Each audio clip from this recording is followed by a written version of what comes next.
Hello and welcome back to Walford on Tap, the show we talk about today's EastEnders. Today's EastEnders being the 9th of December 2024, and this is the start of week 2. Monday's episode was not as eventful as the previous week, ultimately, but there was a little surprise return that we all feasted our eyes on. Hadn't been reported on, hadn't been announced, just a nice little fun, small little return. Short stick Clenshaw, he's back.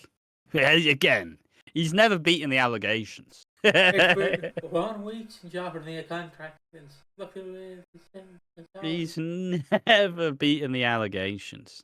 But it was an interesting one that we'll talk about as we get to it. But as said before, spoilers are fine. Spoilers are interesting if you're on the way out and you're just looking for something to fucking get behind and something to look forward to. But ultimately, if you're actually a big fan, you probably don't really want to be watching. You don't want to be seeing spoilers because it kind of cheapens some shit. So it's a very fun thing to actually have it be a proper surprise. All I heard about it was people going, "That was actually quite pleasant." So yeah, I guess I'm gonna the story I'm gonna use for the Walford on Tap this week, because it'll hopefully build into next Today.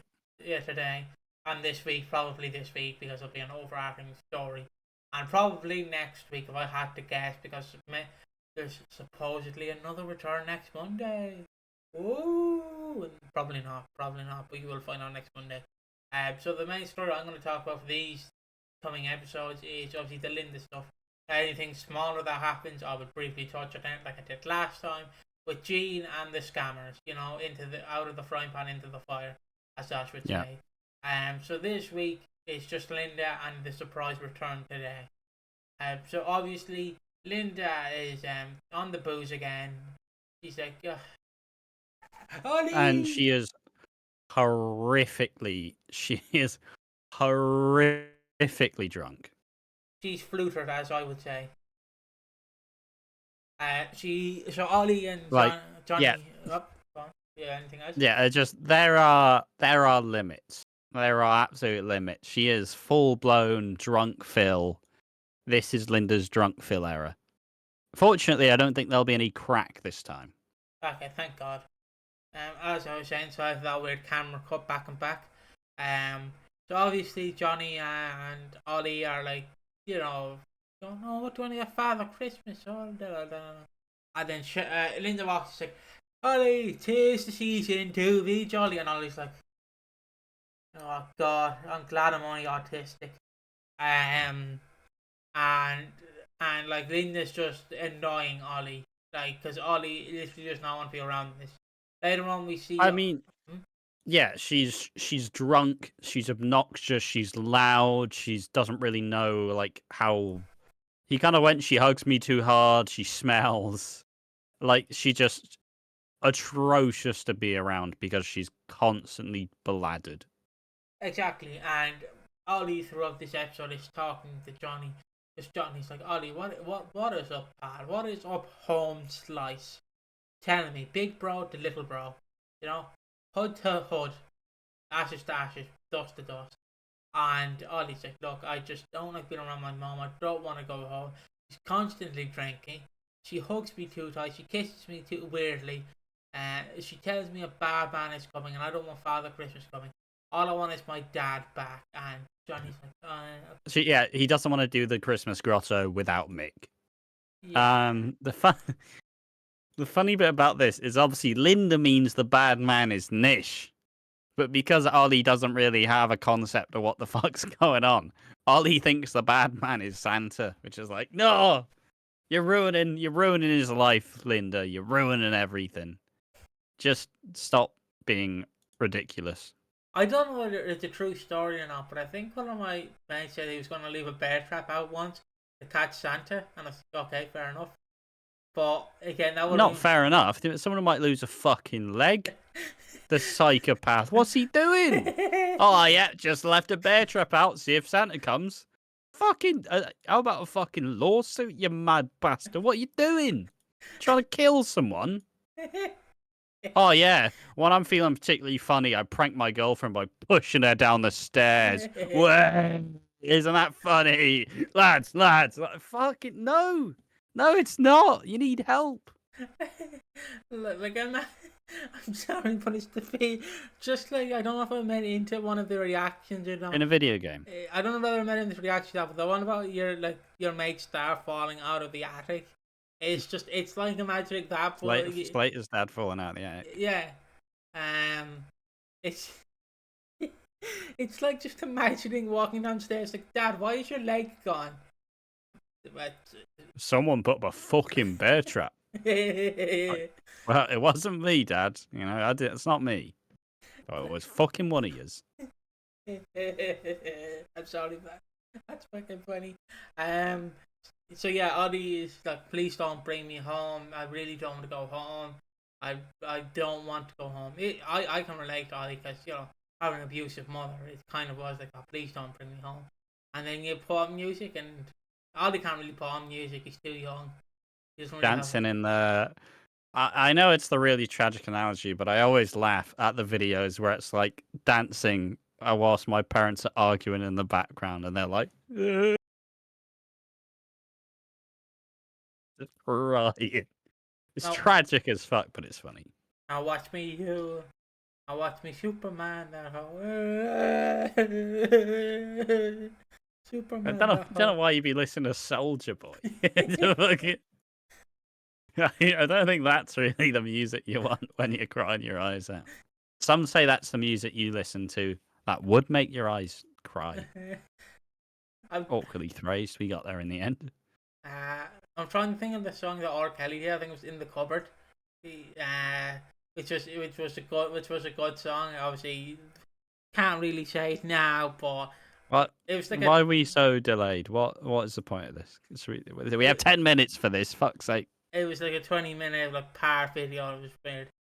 But anyways, yeah, Ollie does not want to go home. He really does not want to go home. And then Johnny confronts him and it's like, sort your shit out, man. Sort your shit out, mum. And obviously she's like, no, you're drinking. It's like, no, mum, you are horrendous to be around. You need to stop. Yeah, why don't you fucking start? Why don't you fucking run the pub anyways, you fucking loser? And you run this pub, you drink too. And she says, I'm going to Sharon's. Poor Sharon. It isn't going to stop Linda from stashing the booze, is it? Nah. But... yeah, Johnny, I did turn on the light, by the way, if you didn't notice, I did turn on the light, lads. Yeah, hello.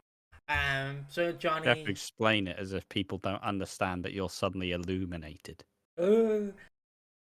That's what Linda is in this episode. Wait! But yeah, so obviously Johnny then goes, was like, okay, Linda, come on home, Mom. Come on home, it's closing time. Come on, Mom. Just please stop being a fucking idiot, Mom, will you? And the other scenes, which I loved, was, is it Micky Miller? Micky Miller, yeah. Micky Miller has returned for a short stint.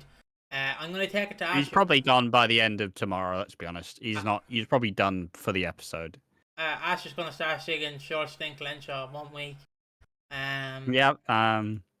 Like I said in the reactions, he's not beating the allegations. He does love a short stint, no matter what. Anything... I mean, it's the best of both worlds, right? You don't want it to go on too long. You don't want them to stay too long, because then you go, I never want to see this fucker again. But if it's just like a nice little polite episode, well, I don't know, it's good fan service, and it's not just lazy fan service as well, because he's deciding what these characters are doing now. Like, it's not like... well, I suppose, yeah, fuck it. You go into what he actually does and in his appearance, and then I'll go into why it's a good thing. Obviously, Micky Miller is like, I run a business now with my family. And Millers, the original Taylors. And obviously they're happy. He's just a very happy... He runs a B&B business. An eco-friendly I think it's B&B. like eco-friendly or some shit. I don't understand it, but, you know, good for him.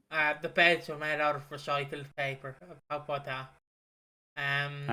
What, like the Olympic bets? Just fucking Cardboard. No pumping allowed.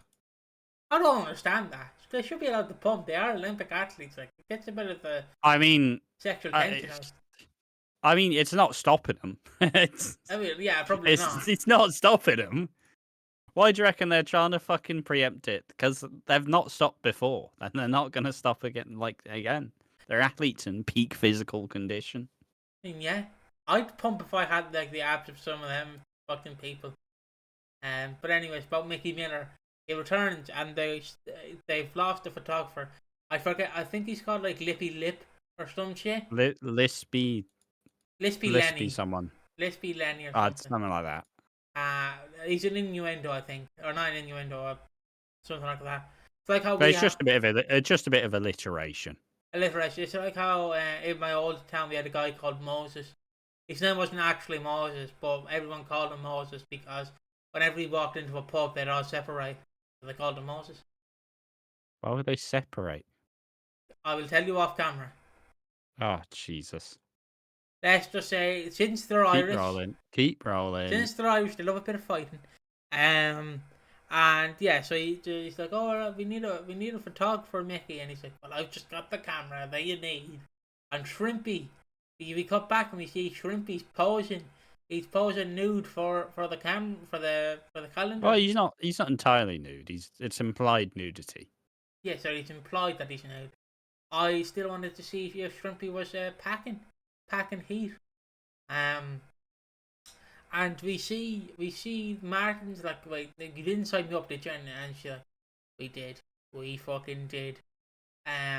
So she signed Martin up, and they're like, okay, we need a December one, and they look at Micky Miller, and it's like, Micky, come on, and Micky's just happy to be here. I can't hate him. He is just happy to be there, really. Yeah. But yeah, and I suppose the update for the character, as I was saying before, why it's a good thing. He's married with 3 kids. He's reunited with the Millers. They're all working, the mum and the dad. They didn't mention Darren, I don't think. Darren who had the kid with Heather. But they did mention that.